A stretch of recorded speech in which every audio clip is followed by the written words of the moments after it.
The Pacers are going back to the Eastern Conference Finals for the second straight year. First time they've done that since 2014. Tyrese Haliburton was spectacular, especially in the second half. 31 points. As the Pacers are moving on, the Cavs go down. And for more on the Pacers beating the 1-seed Cavaliers in 5 games, we bring in CBS Sports NBA analyst John Gonzalez. And John, we're watching the game, and I'm sure you and I had the same reaction. Cleveland's up 44-25. There's no way they're going to blow it. And then Indiana says, hold your beer, okay? We're going to do it again. Like, I just don't understand how the Pacers are able to do this time after time. Can you explain to me what's going on here? Yeah, 2 things are true at the same time, right? I mean, the Pacers are a really good team. They play together. They move the ball. They make the right pass. They don't get flustered. And then the Cavs are just, I mean, could not be a more disappointing end to what was otherwise a really good season. Chris, they lost 3 of the 4 games on their own floor. I mean, that's really disheartening. If you think you come in as the number 1 seed, home court advantage, it's going to matter. You won 64 games this season. You were the best team in the Eastern Conference all year. You think you're on a glide path to the Eastern Conference Finals. You're destined to meet the Celtics, right? Well, we saw what happened with the Celtics, and now the Cavs are out even before the Celtics are. Yeah, I mean, it's another really good season for the Pacers, who just continue to surprise everybody outside of Indiana. And for the Cavs, they had the best season that they've had since LeBron left, and it doesn't matter. All they'll be thinking about is how this thing went sideways. Right, and for the Pacers, Tyrese Haliburton, right? We know he was named most overrated. That's probably because players are tired of him busting their behinds. He clearly is not overrated. 31 points in this game, had some huge plays down the stretch. What is it about him in the moments for the clutch that really makes him go to a different level? Yeah, he's been fantastic. I think some people, yeah, the players, some of them like to hate on Haliburton. And this year he started off slowly. Don't forget, he basically was a DNP CD for the entire portion of the Olympics. And then comes into the regular season. He gets off to a slow start. The Pacers get off to a slow start. And then people start to nitpick. Oh, see, Haliburton's overrated. The Pacers aren't any good. They're just a mid team in a bad conference.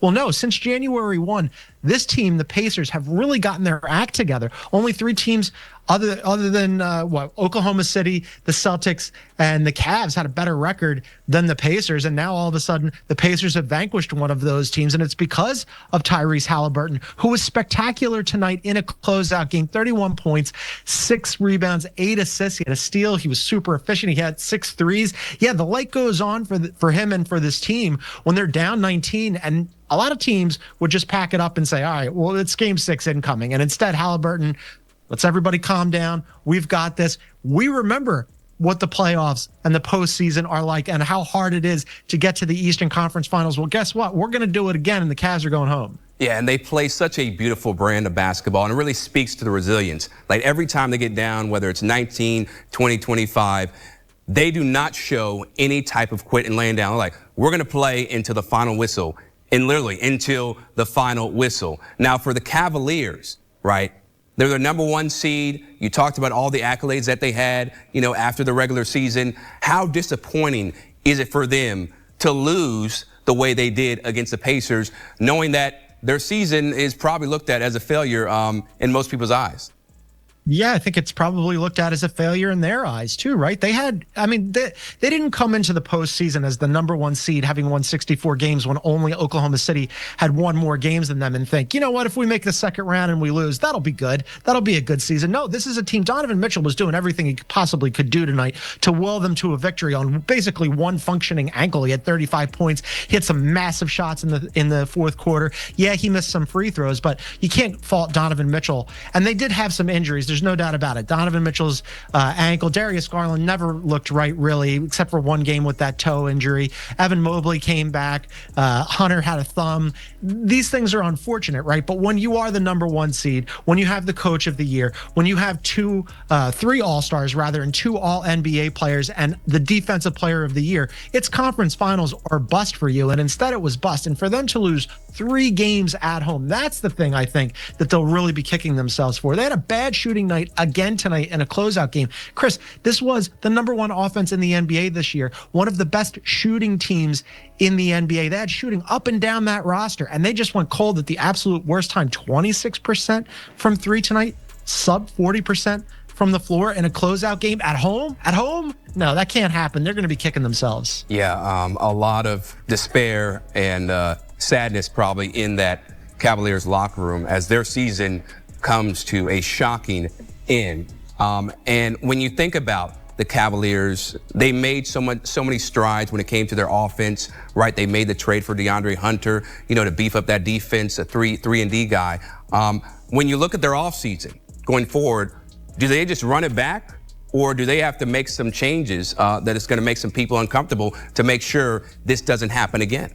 I suppose that they could really unplug one of the big pieces, but I'd be really surprised if that happens. Payroll-wise, asset-wise, they're pretty much locked into their core, and I would run it back. I mean, when you have the #1 offense in the NBA and a top 10 defense, that's really hard to move on from. Just a year before that, before Kenny Atkinson came in, it was J.B. Bickerstaff, and they were having a hard time figuring out how to play Darius Garland and Donovan Mitchell together, and similarly in the front court, how to play Evan Mobley and Jarrett Allen together. And I was one of the people who said, this isn't that hard. You should stagger those guys and give fewer minutes to one guy in the front court, one guy in the back court. Well, I'm an idiot.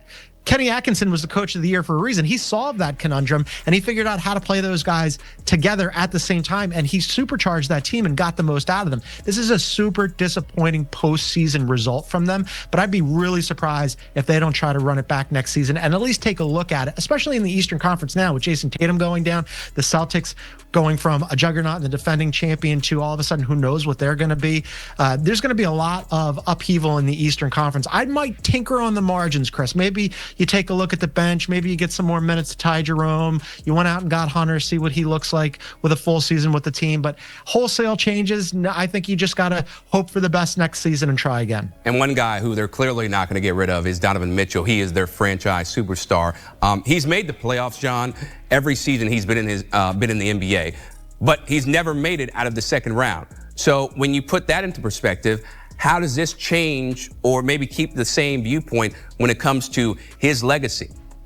Yeah, two things can be true at once, right? It can be true that he was spectacular in this series. If you were going to pick out one player on the Cavs to say, man, that guy gave a full effort, it was absolutely Donovan Mitchell. Unfortunately for him, some of his big efforts came in losing causes. I don't think that you could lay it on Donovan Mitchell. Now, that said, over the course of his career, yeah, I mean, he hasn't gotten out of the second round. That's something that gets hung around the necks of a lot of players. There are plenty of great players over the course of their careers in NBA history who never won a championship. Chris Paul, Charles Barkley, Karl Malone. You can go down the list, right? Well, he hasn't gotten out of the second round. In Philadelphia, where I'm from, Joel Embiid hasn't been out of the second round. The Sixers as an organization haven't been out of the second round since 2001, right? Since Allen Iverson was there. There's fully formed large human beings who weren't born the last time that happened. So if you're Donovan Mitchell, yeah, it's disappointing. He's still a really excellent player. He's going to make, if not first team All-NBA, second team All-NBA. I don't know what else you could really ask for from him.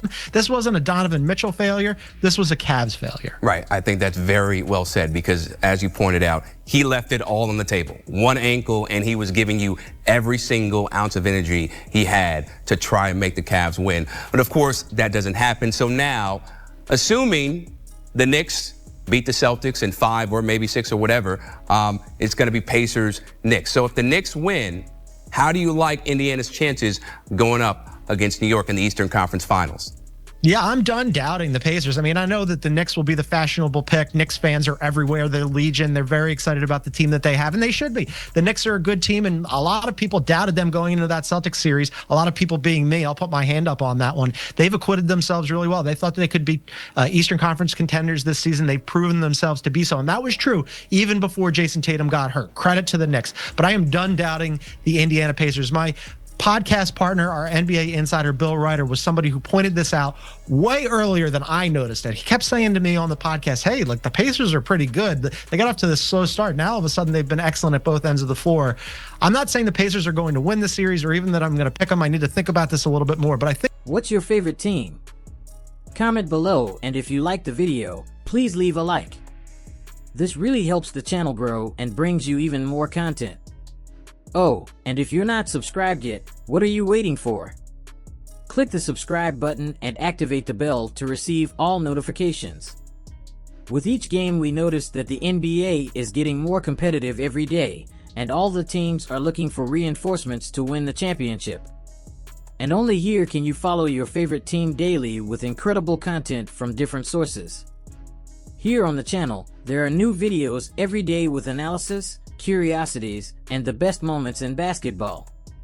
That's it for today, folks. Thanks for following along. The NBA doesn't stop, and neither do we. Until the next video. NBA, the passion that connects us.